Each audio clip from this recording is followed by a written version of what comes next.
وبركاته. الحمد لله رب العالمين، والصلاة والسلام على أشرف الأنبياء والمرسلين نبينا وإمامنا وحبيبنا وقدوتنا وقرة أعيننا محمد وعلى آله وصحبه أجمعين، أما بعد. آج کی ہمارے درس بخاری شریف میں جو حدیث ہے، اس سے پہلے بھی ہم سماعت کر چکے ہیں کہ ایک شخص نبی کریم علیہ الصلاۃ والسلام کی شان میں ایک گستاخی کا لفظ استعمال کرتا ہے تو اللہ کے نبی علیہ الصلاۃ والسلام کو جلال آ جاتا ہے. اس ضمن میں ہم گستاخی رسول کی اسلام میں کیا سزا ہے، اور آج چونکہ یہ کرنٹ ٹاپک ہے، موضوع بالکل حساس ہے، اور آپ دیکھ رہے ہیں، سن رہے ہیں، اخباروں میں یہی عنوان چل رہا ہے، ہر طرف یہ سبجیکٹ ہے، اس لیے ہم گستاخی رسول کی سزا کیا ہے، گستاخ کو اللہ تعالیٰ کیسی سزائیں دیا ہے، کیسے کیسی گستاخیاں نبی کی گئی اور کس طرح انبیاء کرام کو ستایا گیا، حضور نبی کریم علیہ الصلاۃ والسلام کی کس طرح لوگوں نے گستاخی کرنے کی کوشش کی اور اللہ تعالیٰ ان کا کیسا جواب دیا. اس کے بعد صحابہ کرام جب گستاخی سنتے نبی کریم کی تو انہیں کیسا جلال آتا. تو آج ہمارا یہ درس حدیث انشاءاللہ اسی ٹاپک پر اور اسی عنوان پر رہے گا. حدیث شریف جو آج کی ہماری ہے، اس کا خلاصہ یہ ہے کہ ایک صحابی، انصاری صحابی، وہ نام کیا صحابی تھا، بدبخت منافق تھا. حضور نبی کریم علیہ الصلاۃ والسلام نے مال کی تقسیم فرمائی، مال تھا، آپ نے تقسیم فرمایا، تو اس نے کہا کہ اے محمد صلی اللہ علیہ وسلم، آپ مال کو انصاف کے ساتھ تقسیم کیجیے، یعنی آپ برابری کے ساتھ تقسیم کرو، اللہ کی رضا چاہو. اللہ کے نبی علیہ الصلاۃ والسلام کو جلال آیا. حضور سے بہتر کون انصاف کرتے ہیں؟ حضور نے ہمیں انصاف سکھایا، حضور نے بتایا کہ اسے انصاف کہتے ہیں، حضور نے ہمیں برابری سکھائی. لیکن ایک بدبخت اٹھ کر کہتا ہے کہ تم انصاف کرو. اللہ کے نبی علیہ الصلاۃ والسلام کو جلال آیا. حضور نے فرمایا رحم اللہ موسیٰ، اللہ موسیٰ پر رحم فرمائے، یعنی موسیٰ کو بھی ستایا گیا، حضرت موسیٰ علیہ السلام کو اللہ موسیٰ پر رحم فرمائے. لقد اوذی باکثر من هذا فصبر، موسیٰ کو اس سے بھی زیادہ ستایا گیا لیکن انہوں نے صبر کا دامن نہیں چھوڑا، انہوں نے صبر کیا. حضور نے بھی صبر کو اختیار فرمایا. یہ حدیث ہے، اس کے تحت ہم دیکھیں کہ کس طرح انبیاء کرام کو ستایا گیا ہے.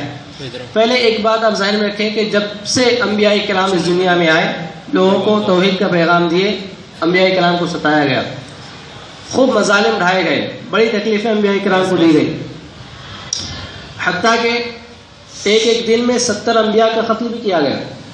اللہ نے پہلے بارے میں فرمایا وَيَقْتُلُونَ النَّبِيِّينَ بِغَيْرِ الْحَقِّ، وہ ناحق کے انبیاء کرام کو شہید کیا کرتے تھے. ایک دن میں 70 انبیاء کرام کا قتل کیا گیا، انہیں شہید کیا گیا. یہ انبیاء کرام پر مظالم ہوا کرتے.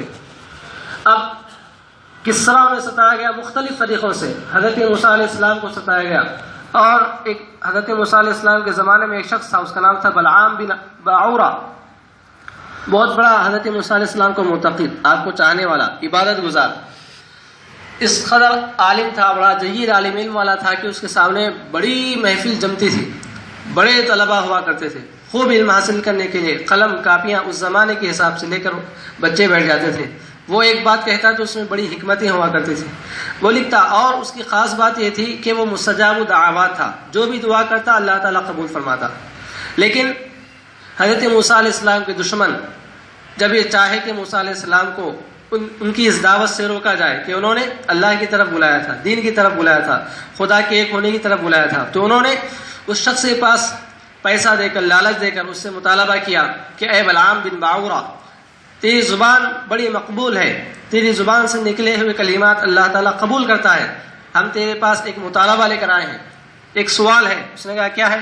تو لوگوں نے کہا کہ ہم تجھ کو یہ پیسہ دیتے ہیں، یہ دولت دیتے ہیں، تو موسیٰ کے لیے بد دعا کر. بلعام پریشان ہوا. اس نے کہا کہ میری یہ جو مستجاب الدعوات ہونے کی کیفیت ہے، یعنی میری زبان میں جو تاثیر ہے، مقبولیت ہے، یہ موسیٰ کی طفیل ہی آئی ہے، میں ان کے لیے کیسے بد دعا کروں؟ لوگوں نے خوب پیسہ دینا چاہا، خوب کوشش کی، اور کہا کہ دیکھو یہ تو بات طے ہے کہ تمہاری دعا مقبول ہونے والی نہیں ہے، لیکن تم دعا کر کے تو دیکھو. تو بلعام بن باعورہ پیسوں کی لالچ میں اس نے ہاتھ اٹھائی.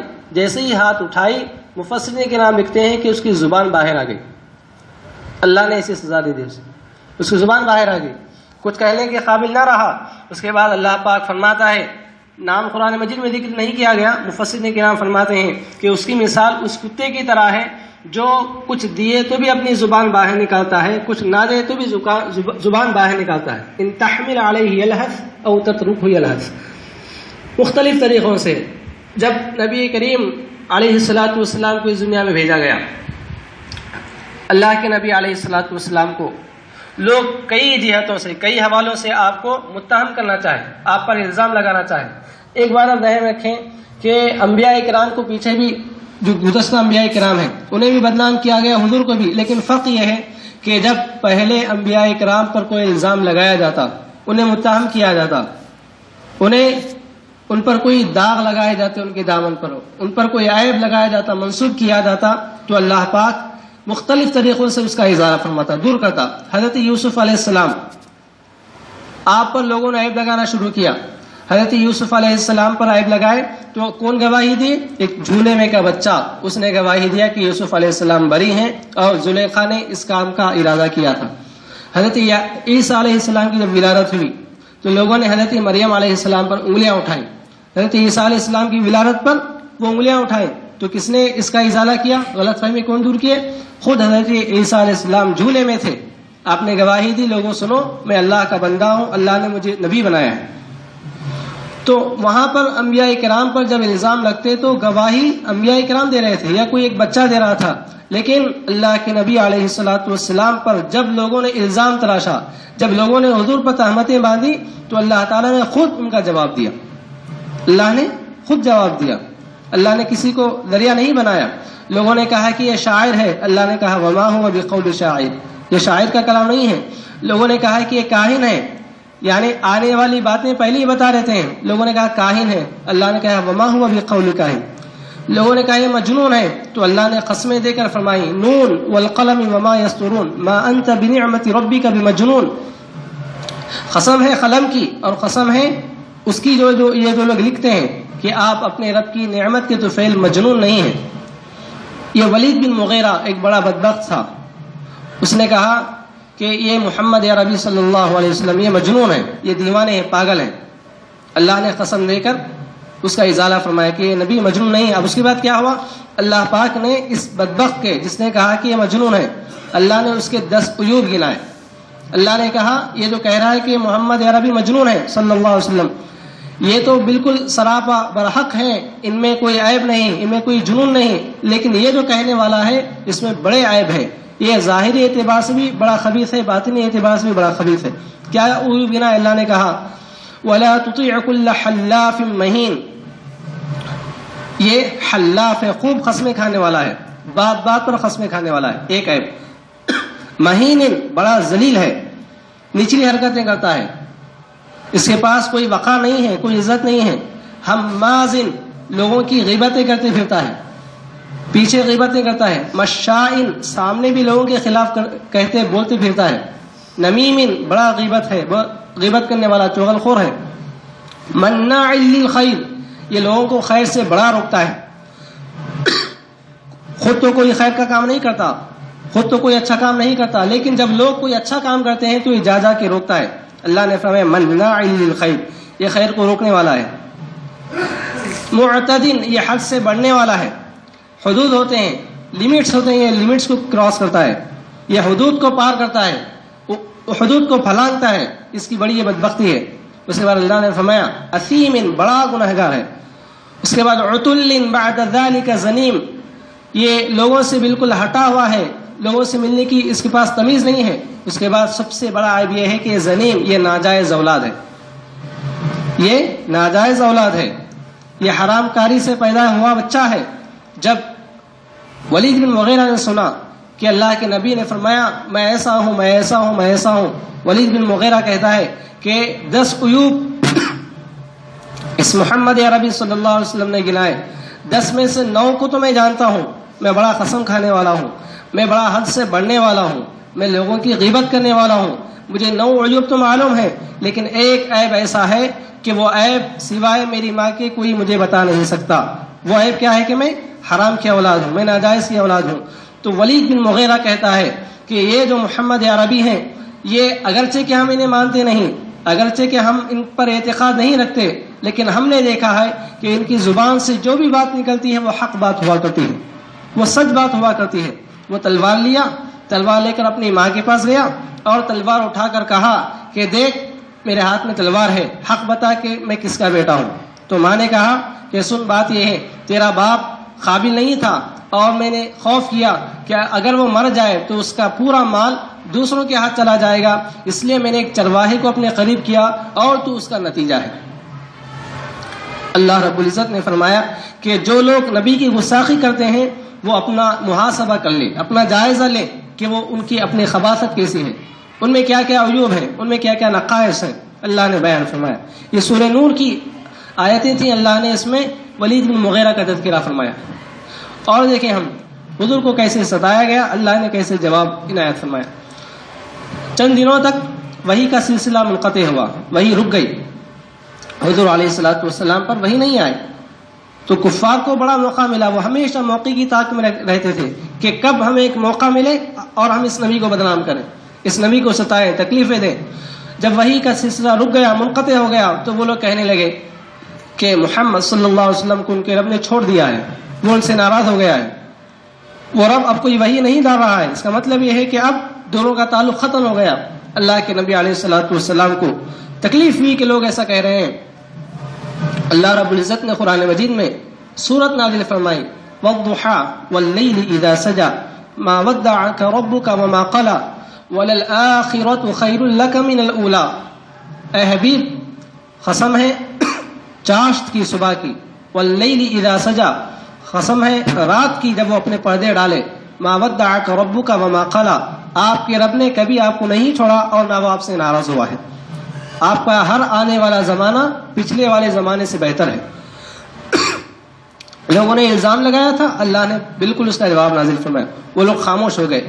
انہوں نے دیکھ لیا دشمنان اسلام نے کہ ہم جب کبھی بھی اس نبی کے اشارے میں کوئی بھی کلمہ ادا کرتے ہیں فوری آسمان سے اس کا جواب نازل ہو رہا ہے، تو انہوں نے اب یہ طے کر لیا کہ ہم کسی بھی جہت سے کسی بھی حوالے سے اس نبی کو بدنام نہیں کر سکتے، اس لیے کہ ہم کچھ کہہ رہے ہیں تو جواب آ رہا ہے۔ تو انہوں نے سوچا کہ نبی کو تو بدنام کرنا ہے، نبی کو تو تکلیفیں دینا ہے، لیکن اب راستہ کچھ اور اختیار کیا جائے، اب اس کے لیے کوئی اور سبیل اختیار کی جائے، کوئی اور طریقہ اختیار کیا جائے۔ تو انہوں نے اس کے لیے کبھی صحابہ کرام کو حوالہ بنایا، کبھی صحابہ کرام کو بدنام کیا، کبھی ام المؤمنین حضرت سیدتنا عائشہ رضی اللہ تعالیٰ عنہا کو بدنام کیا، مختلف طریقوں سے، مختلف حوالوں سے، صحابہ کرام کے حوالے سے، آپ کی جنگی مہموں کے سہارے کہ حضور نے کئی جنگیں کی ہیں، اس میں لوگ مارے گئے ہیں، کبھی وہ بیان کر کے کہتے کہ یہ تو بڑے جابر ہیں، متشدد ہیں، ان میں بڑا تشدد ہے۔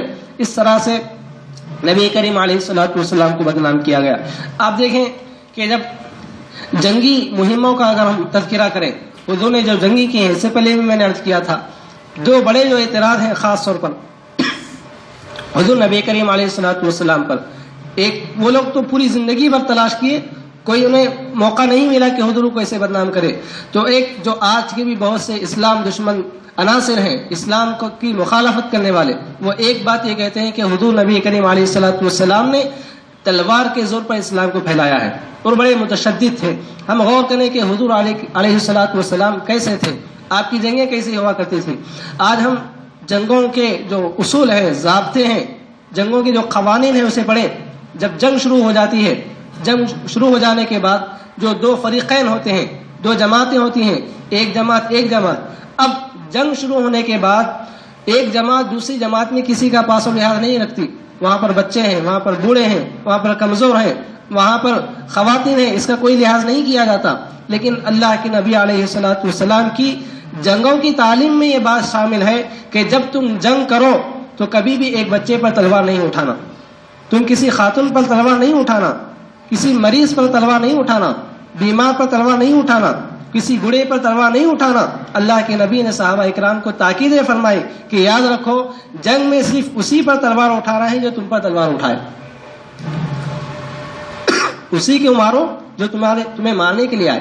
تو تمہاری پوری کاروائی، تمہاری پوری جنگ، تمہارا پورا حملہ صرف دفاع کے لیے ہو، ڈیفنس میں ہو، لیکن پہلی کاروائی تمہاری ہرگز نہیں ہونی چاہیے۔ ایسی تعلیم روئے زمین پر کسی قانون دان نے نہیں بیان کی، کسی بڑے ظالم نے، ریفارمر نے اصلاح کرنے والے نے ہی بیان کی جیسی تعلیم حضور نے بیان کی ہے۔ اس کے علاوہ آپ دیکھیں کہ دنیا میں لوگ کئی انقلاب لانے کی کوشش کیے اور ایک نیا اصول، ایک نئی قومیت اور ایک نیا معاشرہ دینے کی، نیا سماج دینے کی کوشش کیے، لیکن اس کے لیے بڑی جنگیں ہوئی، کئی جانوں کا نقصان ہوا۔ اس سے پہلے بھی میں نے عرض کیا تھا، ہٹلر نے بھی کوشش کی تو اس نے کتنی جانوں کا نقصان کیا؟ 60 لاکھ لوگوں کا اس نے جانے نقصان کیا، 6 ملین لوگوں کو اس نے موت کے گھاٹ اتارا۔ میکسیملین ایک بہت بڑا ریفارمر کہلایا جاتا ہے، اس نے بھی بڑا ظلم کیا، لاکھوں کی تعداد میں لوگوں کو مارا۔ کلنگا وار ہوئی، اس میں اشوکا نے 1 لاکھ لوگوں کو زمین کے گھاٹ اتار دیا، قبر میں پہنچا دیا۔ اتنی چھوٹی جنگیں ہوئی، بڑی جنگیں ہوئی، اس میں لاشوں کی تعداد ہم کہتے ہیں اتنے ہیں لیکن اس سے بہت زیادہ تھے۔ اس کے نتیجے میں کیا ملا؟ کچھ نہیں ملا، کوئی صحیح قانون نہیں ملا، کوئی ضابطہ نہیں ملا، وہ جو چیزیں پہلے سے چلی آ رہی تھی ویسے ہی چل رہی تھی۔ لیکن ہم غور کریں، نبی کریم علیہ السلام نے جو ہمیں قانون دیا تو اس کے لیے جنگیں ہوئی، اس میں لڑنا پڑا، لیکن اس لڑنے میں، ان جنگوں میں جو جانی نقصان ہوا کتنا ہوا؟ آپ کو سن کر حیرت ہوگی، آپ کو تعجب ہوگا کہ حضور نے جتنے بھی جنگیں لڑی ہیں جو کہ دفاع میں تھی، ڈیفینس میں تھی، ان تمام میں جو جانی نقصان ہوا وہ صرف 1018 لوگوں کا جانی نقصان ہوا۔ 1018 لوگوں سے زیادہ کسی کی جان نہیں گئی، وہ بھی دونوں جماعتوں میں سے، اس میں مسلمان بھی تھے، کافر بھی تھے، اس سے زیادہ کسی کا جانی نقصان نہیں ہوا۔ اور اس کے بدلے میں کیا ملا؟ اس کے بدلے میں یہ ملا کہ اللہ کے نبی علیہ السلام نے ایسے لوگوں کے دلوں کو بدل دیا، لوگوں میں ایک انقلاب پیدا کیا کہ جو لوگ بچیوں کو زندہ رکھنا ایک بہت بڑا عیب سمجھتے تھے، بچیوں کو زندہ گاڑتے تھے، اب ان میں ایسی تبدیلی آئی کہ وہ اپنے بچے تو دور، دوسرے کے بچوں کو پکڑ کر وہ لا کر پالنا چاہتے تھے۔ کوئی بچی ملی، ہر ایک آگے بڑھ رہے کہ میں پالوں اس بچے کو۔ وہ جو پہلے کا ایک عیب تھا، وہ پہلے کی سوچ تھی، وہ پہلے کی جو خبر